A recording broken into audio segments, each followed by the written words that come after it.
Bom dia, boa tarde, boa noite.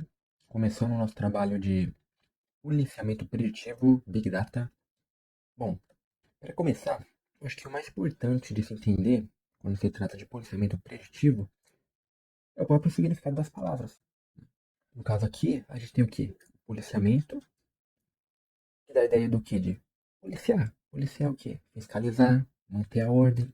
E preditivo, porque envolve uma prevenção. Ou seja, você vai estar fiscalizando uma área pensando na prevenção. Então, é importante ter esse conceito fundamentado, porque quando a gente pensa numa solução computacional, o que a gente está fazendo é simplesmente pegando um problema do mundo real e se utilizando da tecnologia para resolver. O problema já existia. A gente tem relatos de análise de dados para policiamento desde a Idade Média. A diferença é que, hoje em dia, com a tecnologia, a gente tem um dispositivo que é muito mais eficiente para poder tanto coletar os dados quanto processar os dados. E essa tecnologia que a gente está falando é Big Data. Ou seja, a gente está pegando é, dados, dados de interesse que a gente vai linkar daqui a pouco, para conseguir efetuar o policiamento preditivo. Então, avançando no slide, o sistema que a gente vai estar desenvolvendo é o Predibaculeja. E ele tem como objetivo, que é o que o próprio nome diz lá, de policiamento preditivo. Ou seja, prever crime e apoiar a decisão. Por quê? Porque quando a gente pensa em coletar dados, o que a gente faz? A gente pega dados, através de um contexto, metadados, a gente trata eles. E tratando-os, a gente toma decisão. E daí que dado que a gente está pegando aqui? Registro policial, câmera, dados sociais, que seriam o quê? Dados das redes sociais, né? Das pessoas que... Onde eu estou pegando meus dados. Com isso, esses dados eles saem daí. Essa informação é essencial para tomada de decisão. E que decisão? Por exemplo, o próprio usuário, que é o policial, algo de segurança, eles vão tomar decisões da onde vai ser feito o patrulhamento, o policiamento, onde que eles vão fiscalizar. Por quê? Porque a saída vai me dar mapa de calor, vai me dar zonas que apresentam maior periculosidade e que por isso é, acaba sendo um ponto estratégico de decisão para o patrulhamento. É claro que também a gente vai ter limitação, porque nós estamos coletando dados e esses dados eles descrevem a realidade de certa forma. Só que quando a gente pensa no viés, na falta de transparência, no viés é porque o dado está viciado, mas se o dado estando viciado, ele tanto pode ser um viés do próprio orçamento, do próprio sistema, mas pode ser um viés dos próprios dados que já vieram. Porque pense, discriminação, problemas que vão ser melhor abordados nos próximos slides, sempre existiu. A gente não tem discriminação por causa desse sistema em si. Às vezes você pode ter uma área por uma área, você tem fiscalização naquele local e historicamente lá tem pessoas pretas, pessoas pobres, marginalizadas. E que o sistema, que ele pega, como ele pega registro policial, ele pega lugares que tem maior criminalidade, da onde que vem mais histórico de crime, obviamente, um local que naturalmente tem mais fiscalização, vai vir mais dados daquele local. Então a tendência do sistema a continuar apontando para aquele local. Então, tipo, é uma discriminação que é do próprio dado que já se encontra na realidade. O que acontece é que apenas o sistema ele só reproduz aquilo. Então, por isso tem que ter um processamento efetivo para evitar isso. Né? Como mencionado, né, você vai ter prevenção proativa dos crimes, porque vai ser abordado mapas de risco, lugares que é mais eficiente você fazer o patrulhamento. Com isso você vai garantir a segurança de uma forma mais efetiva, né? Segurança, Constituição 1988, artigo 6, lá ela fala de um direito fundamental que é a segurança, né, dos cidadãos. E uma forma de garantir ela é de fato ter um policiamento efetivo. E é importante garantir a segurança por causa do benefício que você consegue ter. E um dos benefícios é o próprio impacto econômico. Porque uma vez que você tenha operações mais efetivas, diminui-se a necessidade de contratar policial. E um policial é meio caro, porque tanto tem um concurso que é realizado, tanto tem um curso de formação.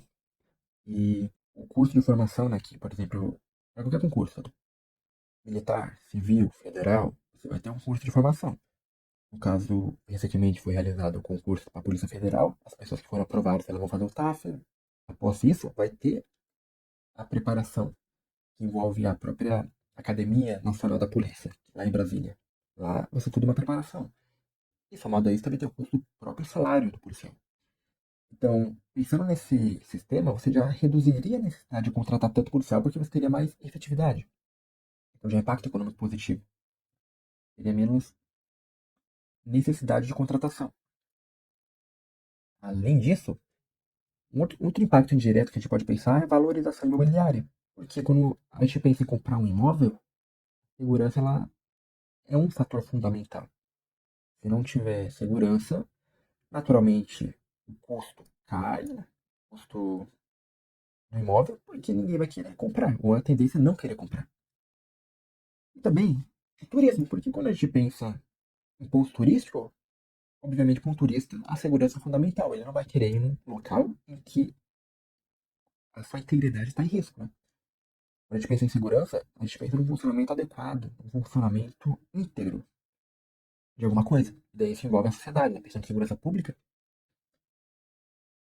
Então, esses impactos negativos que já dei uma certa pincelada, né? Na questão de estigmatização e viés. Estigmatização seria equivalente ao viés, né? O dado ele acaba que ele vai. Ele é equivalente a preconceito, ele vai criar um certo preconceito sobre determinada região. E esse preconceito, como eu mencionei, pode estar relacionado ao próprio dado histórico daquela região, do próprio patrulhamento. E isso vai fazer, por exemplo, com que você, uma pessoa que está naquela região, você vai ser visto como maior suspeito, não pelas suas ações, mas pelo próprio forma que o sistema trabalha. E daí um ponto bem importante que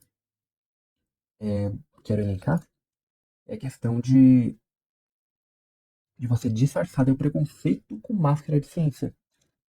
Porque um policial poderia simplesmente falar que ele não está tratando aquela pessoa com parcialidade porque, de uma forma aberta, ele vai poder argumentar que é por causa que o sistema científico está fazendo aquilo. Isso pode ser apenas um intensificador para que o preconceito permaneça.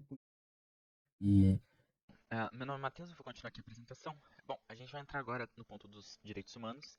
Eu vou citar aqui 3 artigos presentes lá que são artigos que estão acabando sendo violados por esse sistema. O primeiro seria o artigo 12 sobre privacidade, que garante o direito à privacidade de um indivíduo. E esse sistema funcionaria basicamente como um sistema de vigilância em massa disfarçado, tanto pelo monitoramento das redes sociais, quanto pelo monitoramento de câmeras em tempo real, que são 2 pontos que foram citados. É, O artigo 12.2 proíbe qualquer forma de discriminação, mas os algoritmos provavelmente são enviesados e tendem justamente a reforçar uma discriminação. Também tem o artigo 7 que fala em igualdade perante a lei, o que se perde quando grupos específicos começam a ser monitorados mais do que os outros, que seria bem o intuito desse sistema. Então, enfim, sem uma regulação clara, o uso do prédio baculejo pode acabar violando direitos humanos básicos. Em sequência, a gente tem a LGPD, que é a Lei Geral de Proteção de Dados, que estabelece princípios que precisam ser respeitados por sistemas que nem esses. Ele precisa ter uma finalidade clara, coletar apenas dados necessários e também ele tem que informar de forma transparente como esses dados são utilizados. Também tem uma obrigação de garantir uma segurança desses dados e evitar decisões discriminatórias. E nesse sistema, o maior risco seria a utilização dos dados de redes sociais, ser uma base legal adequada, que configura tanto um desvio de finalidade e o que poderia trazer consequências jurídicas bem sérias. Em sequência, a gente tem os vieses nos dados, que são inevitáveis se os dados não forem tratados de uma maneira eficiente. Como o sistema já aprende com registros do passado, ele vai acabar tendo um viés histórico, porque ele já repete onde já teve mais policiamento para aumentar agora. Então, isso, mesmo que não reflita a atualidade, a realidade atual. Enfim, seria um viés histórico. Também tem um viés de seleção, que quando as amostras não são representativas, por exemplo, é, foi, foi citado que seria coletado dados como número de tatuagens. Isso aqui não tem muito a ver com a finalidade do algoritmo, então, que deveria ser do algoritmo.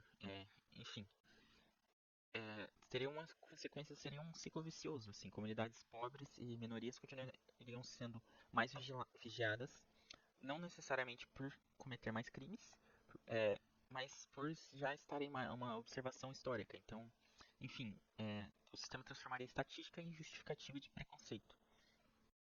É, existem problemas éticos também na coleta. Então, muitas vezes não tem consentimento nos dados que foram coletados, principalmente no monitoramento de redes sociais, de uma forma que vai ser ocorrido de uma forma massiva, não vai ter consentimento das pessoas. Também existem o formato de coleta de dados por câmeras em tempo real, foi citado. É, isso também provavelmente não vai ter consentimento das pessoas, então isso tudo gera um problema ético na coleta. E sequência, a gente tem a privacidade e confidencialidade, que basicamente ficam comprometidos quando os dados não são devidamente protegidos.